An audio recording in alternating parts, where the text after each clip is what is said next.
Everyone, welcome to smart city tech. So कैसे हैं आप सब? आई होप सब बहुत अच्छे होंगे। सो आज के वीडियो में बीए सेकेंड ईयर के हिस्ट्री के सेकंड पेपर के बारे में डिस्कस करने वाले, जो कि आज का ये टॉपिक है विश्व का इतिहास। ठीक है, वर्ल्ड हिस्ट्री 1871 से 1964 ईस्वी तक। ठीक है, तो आइए मैं इसका सिलेबस आपको दिखा देती हूँ। इसका सिलेबस के अकॉर्डिंगली मैं पूरा आपको important question plus important topic और कुछ नोट्स आपको प्रोवाइड करूंगी, जो कि बहुत ही ज़्यादा इंपॉर्टेंट होगा आपके एग्जाम के लिए।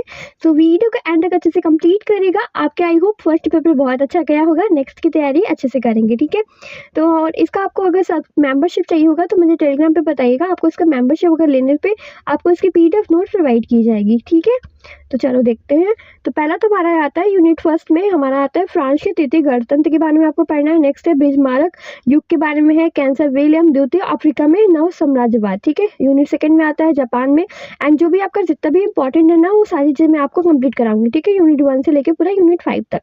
ओके, तो चलो देखते हैं। As a model paper, as a notes, as a कितना भी इंपॉर्टेंट क्वेश्चन बोल दो। ठीक है, ये सारी चीज़ें आपके कवर कराएंगे। एक वीडियो से आपकी सारी प्रिपरेशन कंप्लीट हो जाएगी। ठीक है, और कैसे क्वेश्चन बनेंगे इस पे ये भी मैं डिस्कस कराते हुए चलूंगी। कुछ रिलेटेड क्वेश्चन बताऊंगी, इसे आप नोट कर लेना। ठीक है, तो चलो स्टार्ट करते हैं। सबसे पहले तो हमारा यूनिट फर्स्ट में आता है फ्रांस के तृतीय गणतंत्र के बारे में। ठीक है, तो क्या है फ्रांस के तृतीय गणतंत्र, क्या है इसके बारे में आपको मैं थोड़ा डिटेल देते जाऊंगी, ताकि आप एग्जाम में अगर लिखोगे तो आपको अगर चीज़ों का अंडरस्टैंडिंग रहता है ना, हम ज़्यादा बेटर तरीके से लिख पाते हैं। ठीक है, अगर हम चीज़ों के बारे में अगर अच्छी अंडरस्टैंडिंग है किसी चीज़ के बारे में, तो हम उसे अगर बेहतर तरीके से अगर लिखना है तो उसमें हमारी समझ होनी चाहिए। ठीक है, तो चलो स्टार्ट करते हैं। तो सबसे पहला आता है फ्रांस के तृतीय गणतंत्र 4 सितंबर कब हुआ था? 4 सितंबर एंड 1870 में 10 जुलाई से 1940 तक ये रहा था, इसकी स्थापना हुई है। ठीक है, ये इंपॉर्टेंट पॉइंट है, आप इसे नोट करेगा। कब इसकी स्थापना हुई थी? 4 सितंबर से 1870 से 10 जुलाई 1940 तक रहा है। ठीक है, नेक्स्ट आएंगे फ्रांस प्रथा युद्ध के दौरान द्वितीय फ्रांसीसी साम्राज्य के खात्मे की बात हुई थी। द्वितीय विश्व युद्ध में नाजी जर्मनी के फ्रांस पर हमले के बाद इसका अंत हो गया था। किसके बाद इसका अंत हुआ था? फ्रांस के हमले के बाद। ठीक है, इसमें इंपॉर्टेंट पॉइंट ही नोट करेगा। पहला तो आता है इस गणतंत्र में संसदीय सर्वोच्चतम पर आधारित शासन था। इसमें एक चैम्बर ऑफ ड्यूटीज, एक सीनेट था, राष्ट्रपति राज्य के प्रमुख थे। ठीक है, 1875 में संवैधानिक कानून के तहत तीसरी गणतंत्र इसका आकार स्वरूप लिया मेरा। ठीक है, इस गणतंत्र के दौरान फ्रांस में कई औपनिवेशिक कब्जे स्थापित किए गए, अनौपचारिक हो सकता है। ठीक है, नेक्स्ट आएंगे। इस गणतंत्र के दौरान फ्रांस में फ्रेंच इंडोचाइना मैग्नारा एंड फ्रेंच मेलानेशिया पश्चिम अफ्रीका के बड़े क्षेत्र पर कब्जा किया है। ठीक है, नेक्स्ट पॉइंट है इस गणतंत्र के दौरान फ्रांस में फ्रांस इंडोनेशिया मैगाचा फ्रांस फेलाशनीशिया और पश्चिम अफ्रीका के बड़े क्षेत्र पर कब्जा किया था। इससे रिलेटेड कैसे क्वेश्चन बन सकते हैं ये भी देख लीजिए। फ्रांस में तृतीय गणतंत्र से आप क्या समझते हैं? तो आइए देखो, तो इसका क्वेश्चन आप नोट करेगा, इस रिलेटेड काफी क्वेश्चन है। ठीक है, नेक्स्ट आएंगे। एंड फ्रांस में गणतंत्र की स्थापना कैसे हुई थी, इसके बारे में देखेंगे। इसका ये क्वेश्चन नोट करेगा, इंपॉर्टेंट है। ठीक है, अब नेक्स्ट यूनिट के मतलब फर्स्ट यूनिट के सेकंड टॉपिक पे आते हैं, सेकंड चैप्टर पे, जिसमें लिखा था 1871 से 1890 तक का बिस्मारक युग। ठीक है, तो बिस्मारक युग क्या है? 1871 में 1890 तक बिस्मारक युग ऑटो वॉन बिस्मारक के नेतृत्व में जर्मन साम्राज्य के गठन और उसकी विदेश नीति के लिए जाना जाता है। किसके नीति के लिए जाना जाता है? विदेश नीति के लिए जाना जाता है, जिसमें यूरोप और शांति बनाए रखने के लिए जर्मन एक शक्तिशाली राष्ट्र के रूप में स्थापित करने का प्रयास शामिल था। ठीक है, इसके कुछ मुख्य बिंदु हैं जो कि आप नोट से पढ़ लेंगे। ठीक है, हर चीज़ एक्सप्लेन नहीं हो पाती है, इसलिए मैं आपको इंपॉर्टेंट पॉइंट जो कि एक्सप्लेन कर रही हूँ, बाकी आपको डिटेल में पढ़ना है तो इसका हमारा मेंबरशिप ज्वाइन कर सकते हो, जो कि आपको मेंबरशिप ज्वाइन करने पे इसकी नोट्स PDF आपको प्रोवाइड हो जाएगी। ठीक है, बहुत ही कम प्राइसेस में आपको इसका मेंबरशिप मिल जाएगा। आपको मेंबरशिप टेलीग्राम से मिलेगा, जो कि टेलीग्राम लिंक आपको डिस्क्रिप्शन बॉक्स में मिल जाएगा। वीडियो के डिस्क्रिप्शन बॉक्स में जाएंगे तो आपको वहाँ से इसका टेलीग्राम लिंक मिलेगा, वहाँ से ज्वाइन हुई डायरेक्ट मेंबरशिप वहाँ से परचेस कर सकते हैं हमसे पर्सनली। ठीक है, नेक्स्ट है इसका इंपॉर्टेंट पॉइंट है 1871 से 1890 तक जर्मन साम्राज्य के पहला चांसलर था। कौन था? ठीक है, पहला चांसलर कब था? 1871 से 1890 तक जर्मन का। ठीक है, इसमें कौन कौन सी नीति आती? विदेश नीति है, गठबंधन है, सामाजिक सुधार है, ग्रीन नीति है, इस्तीफा है। ठीक है, मृत्यु है, और मृत्यु कब है? बिस्मारक की मृत्यु 30 जुलाई 1898 को हुई थी। इंपॉर्टेंट पॉइंट नोट करेगा, बिस्मारक की मृत्यु कब हुई थी? मतलब 30 जुलाई 1898 को हुई थी। अब हम लोग इसका नेक्स्ट चैप्टर कंप्लीट करेंगे, जिसमें हमारा आता है केसर विलियम द्वितीय के बारे में पढ़ने वाले। ठीक है, तो केसर विलियम द्वितीय के बारे में हम लोग कंप्लीट करेंगे, जो कि केसर विलियम द्वितीय का विदेश नीति है। जर्मनी के आखिरी सम्राट थे। उन्होंने 1888 में 1908 तक शासन किया था। उन्होंने उनके शासनकाल में जर्मनी की आर्थिक और सैन्य शक्ति तेजी से बढ़ी। उन्होंने जर्मन के विश्व शक्ति बनाने का सपना देखा था। ठीक है, कुछ इंपॉर्टेंट पॉइंट है जो कि उन्होंने उनके द्वारा दिखी है, जो कि उनके द्वितीय विदेश नीति के द्वारा है। फिर नेक्स्ट है, उन्होंने 1890 में चांसलर बिस्मार्क को बर्खास्त कर दिया था। ठीक है, अब इसका नेक्स्ट पॉइंट हम लोग पढ़ते हैं, अफ्रीका और नया साम्राज्यवाद। ठीक है, तो नए साम्राज्यवाद में युग में अफ्रीका को कवर करने वाला सबसे व्यापक संपादन है, जिसमें औपनिवेशिक विस्तार का एक प्रमुख काल जिसने पूरे महाद्वीप को सदमे की लहर भेजी, जिसमें प्रभाव आज भी महसूस किए जाते हैं। इस संसाधन का उपलब्ध दुर्लभ मौद्रिक कार्यों, डायरियों के पत्रिकाओं, पत्राचार और मानचित्र, तस्वीरों और फुल फुटेज का उपयोग करके अफ्रीकी महाद्वीप यूरोपीय उपनिवेशीकरण और शोषण के इतिहास को उजागर करेगा। ठीक है, इसमें कुछ इंपॉर्टेंट पॉइंट्स जैसे नोट करेगा। अफ्रीकी महाद्वीप यूरोपीय सीमाएं क्या क्या थी।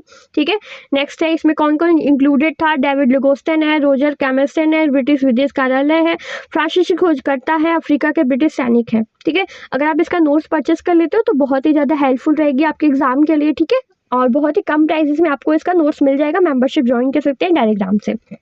ओके, नेक्स्ट आएंगे, इसका नेक्स्ट हम यूनिट 2 में चलते हैं, जिसमें आना दिया है जापान में मेजर पुनर्स्थापना। ठीक है, जापान में मेजर पुनर्स्थापना आपको 1878 में एक महत्वपूर्ण घटना थी, जिसने सामंती शासन को समाप्त कर दिया, सम्राट को फिर से सत्ता में ला दिया, जिसमें जापान को तेजी से आधुनिकीकरण और विकास हुआ है। ठीक है, सामंती शासन का अंत है, सम्राट का शासन, आधुनिकीकरण, औद्योगिकरण, शिक्षा का सुधार और औद्योगिकरण, सैन्य शक्ति, ठीक है, संविधान, साम्राज्यवाद और इसका कुछ महत्व है और इससे रिलेटेड क्वेश्चन भी है, मैं उसे भी एक्सप्लेन करूंगी आपको अभी। ठीक है, चलो देखते हैं इससे रिलेटेड क्वेश्चन था जो कि है, देखिए पहला तो आता है मेजी में पुनर्स्थापना के क्या कारण रहे हैं। ठीक है, तो देखिए स्पष्टीकरण है कि जापान का इतिहास में मेजी की पुनर्स्थापना का एक महत्वपूर्ण घटना थी। इस तहत देश को शांति व्यवस्था को आधुनिक राष्ट्र में बदल दिया। इसके कई कारण थे, जिसमें प्रमुख थे पश्चिमी देशों का दबाव, आर्थिक मंदी और राजनीतिक अस्थल, ठीक है, उथल पुथल मचाना। ठीक है, जापान के आधुनिकीकरण की उत्पत्ति जापान सरकार के द्वारा हुई थी, जो कि इस तरह हुई है, जिसमें 260 साल से अधिक पुरानी सामंती सरकार को खत्म कर दिया था।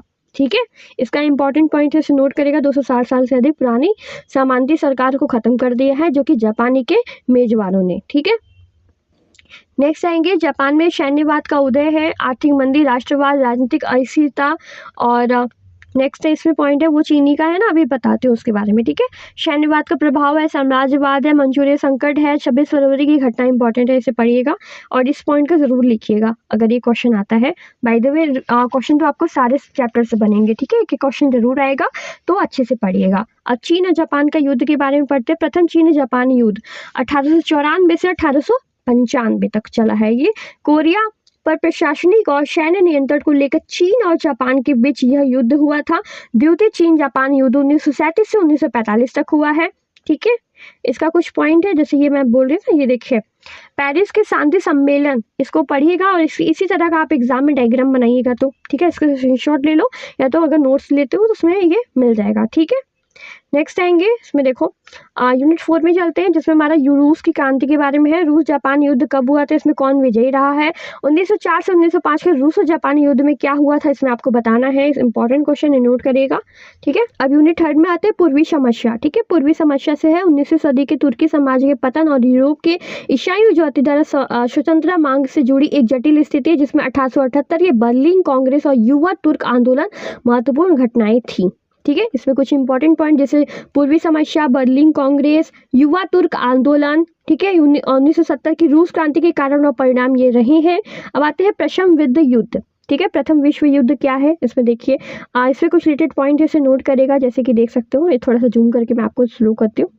देखो रूस के प्रथम युद्ध से अलग हटकर बैस्टिल की संधि क्या क्या थी। सोवियत संघ की स्थापना 1991, सोवियत संघ का विघटन, सामंत और कुलीन वर्ग का अंत, चर्च के शासन का अंत, वर्ग भेदभाव का अंत, रूस में शिक्षा का प्रसार और लैंगिक भेदभाव का अंत। ठीक है, ये इसका कंक्लूजन है, जरूर लिखिएगा, इसे अच्छे से पढ़िएगा। नेक्स्ट आएंगे, नाजीवाद के बारे में पढ़िएगा। नाजीवाद इंपॉर्टेंट है, इसे आपका पॉइंट है। ठीक है, नाजीवाद में जर्मनी में फैली एक तानाशाही विचारधारा की इसका नेतृत्व एडोल्फ हिटलर ने किया था। किसने किया था? एडोल्फ हिटलर ने किया था। और यह विचारधारा सरकार और आम जन बीच नए रिश्तेदार नाजीवाद की शुरुआत 1920 के दशक में हुई थी। 1945 तक द्वितीय विश्व युद्ध के खत्म होने तक चला था। ठीक है, कुछ इसका इंपॉर्टेंट पॉइंट इसे नोट करेगा। स्क्रीनशॉट ले लो, फिर पढ़ लेना आराम से। यूनिट 5 में आते हैं, हमारा द्वितीय विश्व युद्ध के बारे में है। तो बहुत ही इंपॉर्टेंट क्वेश्चन है ये, मोस्ट इंपॉर्टेंट है, ये आपके एग्जाम में आने वाला है।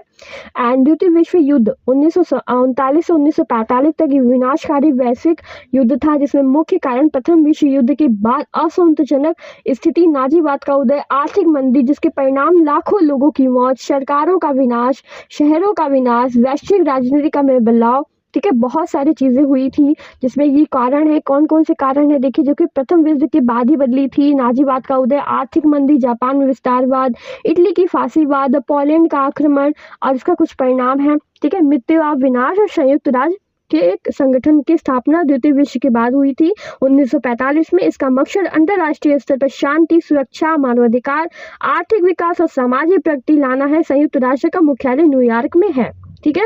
ये इंपॉर्टेंट है, इसे नोट करेगा, बहुत इंपॉर्टेंट है। द्वितीय विश्व के युद्ध के बारे में आप लोग अच्छे से पढ़िएगा, ठीक है। बाकी नोट्स ले सकते हैं, इसका एग्जाम से आपको मिल जाएगा।